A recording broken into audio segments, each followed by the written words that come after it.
Hello दोस्तों, welcome to BPSC online academy. BPSC online academy में आप लोग का बहुत बहुत स्वागत है।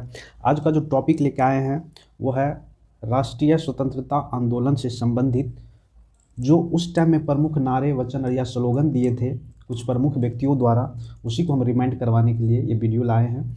तो आइए हम लोग स्टार्ट करते हैं आज का सेशन। तो देखिए, यह है प्रसिद्ध वचन और संबंधित व्यक्ति, मतलब जो प्रसिद्ध स्लोगन दिया गया था कुछ प्रसिद्ध व्यक्तियों द्वारा, उसी को हम लोग रिमाइंड करवाने का कोशिश करेंगे। तो चलिए, पहला है वेदों की ओर लौटो। ये किसके द्वारा कहा गया था? तो वेदों की ओर लौटो ये कहा गया था दयानंद सरस्वती के द्वारा। अब जैसा कि आप लोग जानते हैं, दयानंद सरस्वती का बचपन का नाम हुआ करता था मुल्ला शंकर। मुल्ला शंकर, ये गुजराती फैमिली में इनका जन्म हुआ था। और यही स्वामी दयानंद सरस्वती फाउंडर है आर्य समाज का। जो आर्य समाज का फाउंडर कब हुआ था? 1875 में फाउंड किया गया था। ठीक है, ये सोशल रिफॉर्मर भी थे। और ये जो थे, he give the equal right and respect of the all people and religion, मतलब कि हर आदमी और हर रिलीजन मतलब धर्म को एक नज़र से देखते थे ये। ठीक है, और ये जो विश्वास करते थे, कर्म के सिद्धांत पे विश्वास करते थे। इंडियन फिलोसफर भी थे, सोशल लीडर भी थे। और इन आप कह सकते हैं कि जो एक हिंदू रिफॉर्म मूवमेंट था, सोशल रिफॉर्म मूवमेंट, उन्होंने ये स्टार्ट किया था। इसके द्वारा कई बुक भी लिखे गए थे, जिसमें से एक बुक है सत्यार्थ प्रकाश। ठीक है, और ये मूर्ति पूजा का विरोध करते थे। ठीक है, चलिए आ जाइए अब दूसरा पे। दूसरा है विजय विश्व तिरंगा प्यारा। किसके द्वारा ये स्लोगन दिया गया था? तो ये श्यामलाल गुप्ता के द्वारा ये स्लोगन दिया गया था। ठीक है, श्यामलाल गुप्ता पार्षद के नाम से भी ये जानते हैं। और ये बेसिकली थे उत्तर प्रदेश के कानपुर से। ठीक है, 1973 में ये पद्मश्री द्वारा इनको नवाजा गया था। और ये जब ये पद्मश्री लेने गए थे 1975 या 73 में, तो इनके पास जो है, कहा जाता है कि ये झंडा गीत लिखे थे विजय विश्व तिरंगा प्यारा। और ये रात भर जग के लिखे थे जब इनको गाना था लाल किला पे। और इनको जवाहरलाल नेहरू द्वारा ये कहा गया था कि आप एक झंडा गीत लिखिए। तो इन्होंने ही विजय विश्व तिरंगा प्यारा झंडा ये गाना लिखे थे। तो जब 1973 में ये जब जाना था इनको पद्मश्री अवार्ड के लिए, तो इनके पास कुर्ता या कपड़े नहीं हुआ करता था। तो ये किसी और से मांग के वो ले गया। और इनका कहना था कि ज़्यादा धोती कुर्ता धोने से कपड़ा जो है फट जाता है। तो ये सप्ताह में 3-4 एक ही 2 बार कपड़ा धोते थे अपना। तो इससे बहुत सारा कहानी है इनके पीछे, जो अभी मुझे इतना याद था तो मैंने आपको बता दिया। चलिए, अगला है 3 नंबर, भारतवर्ष को तलवार के बल पर जीता गया था और तलवार के बल पर ही उसे ब्रिटिश कब्जा में रखा जाएगा। ये किसने कहा था? तो देखिए, ये कहा था लॉर्ड एल्गिन ने। और ये 1894 से लेके 1899 तक ये वायसराय रहे थे। ठीक है, और इन्हीं के टाइम में एक एंग्लो रसिया संधि पर साइन किया गया था। ठीक है, और इसी के टाइम में एक भयानक अकाल भी पड़े थे, जिस टाइम में बहुत सारे लोग मारे गए थे। तो याद रखिएगा, भारतवर्ष को तलवार के बल पर जीता गया था और तलवार के बल पर ही उसे ब्रिटिश कब्जे में रखा जाएगा। ये किसके द्वारा कहा गया था? लॉर्ड एल्गिन के द्वारा। ठीक है, चलिए आगे है वंदे मातरम। तो चलिए, ये तो सभी जानते हैं वंदे मातरम ये किसके द्वारा लिखा गया था?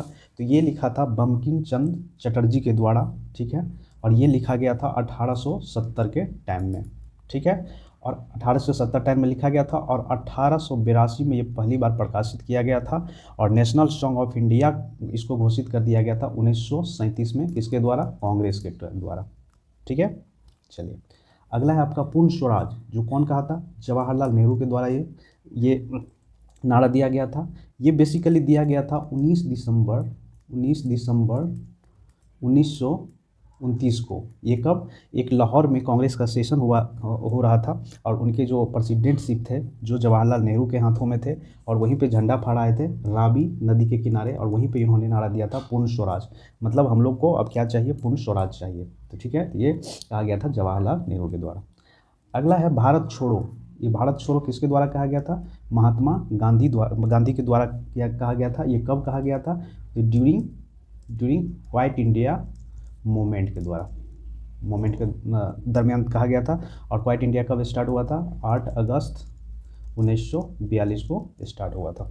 ठीक है, चलिए अगला है हिंदुस्तान। ये किसके द्वारा कहा गया था? तो ये कहा गया था भारतेंदु हरिश्चंद्र के द्वारा। बेसिकली हरिश्चंद्र इनका नाम था और भारतेंदु जो है इनको उपाधि के तौर पे इनको मिला था। ठीक है। और अगर हम भारतेंदु हरिश्चंद्र की बात करते हैं तो ये आधुनिक हिंदी के पिता भी कहा जाता है इनको। ठीक है। चलिए अगला क्वेश्चन है, तू मुझे खून दो मैं तुम्हें आज़ादी दूंगा, यह किसने कहा था? तो तू मुझे खून दो मैं तुम्हें आज़ादी दूंगा, यह सुभाष चंद्र जी बोस के टाइम में कहा गया था। ठीक। और एक बात जान लीजिए, 23 जनवरी को सुभाष चंद्र जी बोस का जयंती हम लोग मनाते हैं। और अभी जो 2023 में होने वाला है वो 127वां जयंती होने वाला है सुभाष चंद्र जी बोस का। तो ये आप लोग याद रखेंगे क्योंकि ये अभी बीपीएससी एग्जाम है और ये पूछ सकता है। ठीक है।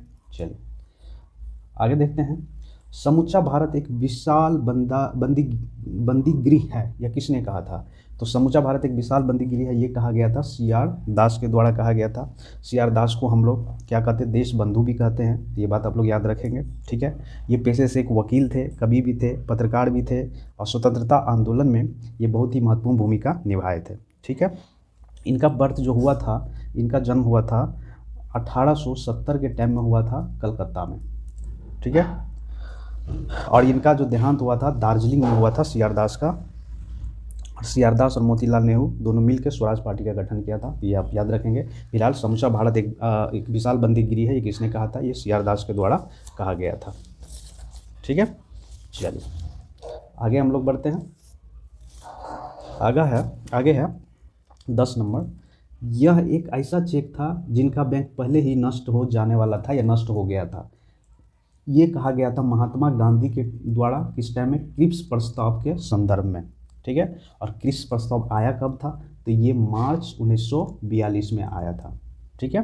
ब्रिटिश गवर्नमेंट सेंड किए थे कुछ लोगों को, जो कहा था कि इंडिया का कॉपरेशन चाहिए हमको सेकेंड वर्ल्ड वार में, फिर उसके बाद हम इंडिया को हेल्प करेंगे वगैरह वगैरह, ऐसा कुछ कहा गया था क्रिप्स मिशन में।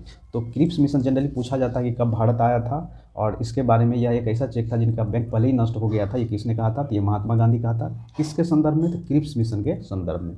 ठीक है। 11 नंबर है, हमने घुटने टेक कर रोटी मांगी किंतु उत्तर में हमें पत्थर मिले। तो ये कहा गया था किस टाइम में? ये आंदोलनकारियों द्वारा कहा गया था, सविनय अवज्ञा आंदोलन के पूर्व में ही कहा गया था। और ये कब? ये मार्च 1930 के आसपास का बात है। ठीक है। ये जन असंतोष के कारण यह उत्पन्न हुआ था। और ये जो आंदोलन हेड किया था वो गांधी जी के द्वारा ये आंदोलन हेड किया गया था। ठीक है। चलिए 12 नंबर है, मेरे शरीर पर पड़ी एक एक लाठी ब्रिटिश साम्राज्य के कफन के कील सिद्ध होगी, यह किसने कहा था? तो ये कहा गया था लाला लाजपत राय के द्वारा कहा गया था।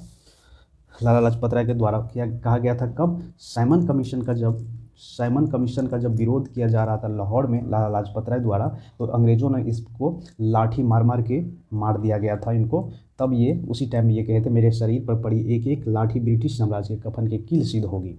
ठीक है। चलिए, और ये कब की बात है? तो 1928 के आसपास की बात है। और साइमन कमीशन क्यों आया था? ये ग्रुप ऑफ ब्रिटिशर थे, ब्रिटिश के कुछ 7 MP आए हुए थे इंडिया, जो मतलब यहाँ के कॉन्स्टिट्यूशनल रिफॉर्म करना चाह रहे थे और समय से पहले आ गए थे। तो उन्हीं के विरोध में यहाँ पे बहुत सारी नारा भी लगे थे, साइमन गो बैक वगैरह वगैरह। ठीक है। चलिए अगला है, इनकलाब जिंदाबाद का नारा किसने दिया था? तो देखिए, सबसे पहले इनकलाब जिंदाबाद का जो नारा दिया था वो हसरत मोहनी के द्वारा लगाया गया था। फिर भगत सिंह उसका उपयोग करके क्रांतिकारी गतिविधियों के दौरान इसको प्रचलित किया था। तो याद रखिएगा, इनकलाब जिंदाबाद सबसे पहले हसरत मोहनी के द्वारा ये नारा दिया गया था।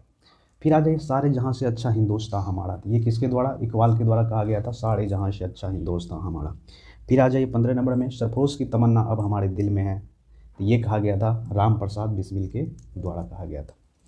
अगला है, स्वराज मेरा जन्मसिद्ध अधिकार है, यह कहा गया था बाल गंगाधर तिलक के द्वारा कहा गया था। और ये कब? होम रूल मूवमेंट के दरमियान कहा गया था। होम रूल मूवमेंट के दरमियान कहा गया था। और इसी कब? तो 1916 के आसपास। ठीक है। ये बाल गंगाधर तिलक द्वारा कुछ न्यूज़पेपर चलाया गया था। एक का नाम था केसरी, जो कि मराठी में था, और एक था मराठा, जो कि इंग्लिश में प्रकाशित हुआ करता था। ठीक है।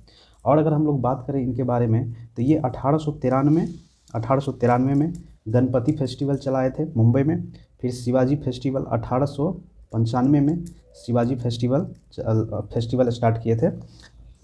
महाराष्ट्र में, ठीक है।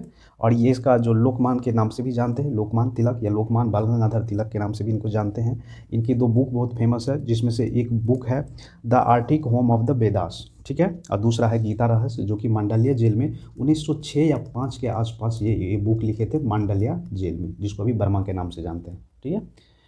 तो thank you for watching BPSC online academy. I hope कि आप लोगों को ये समझ में आई होगी वीडियो। चलिए अच्छे से पढ़ाई कीजिए, क्योंकि अब एग्ज़ाम का बहुत ज़्यादा दिन नहीं रहा।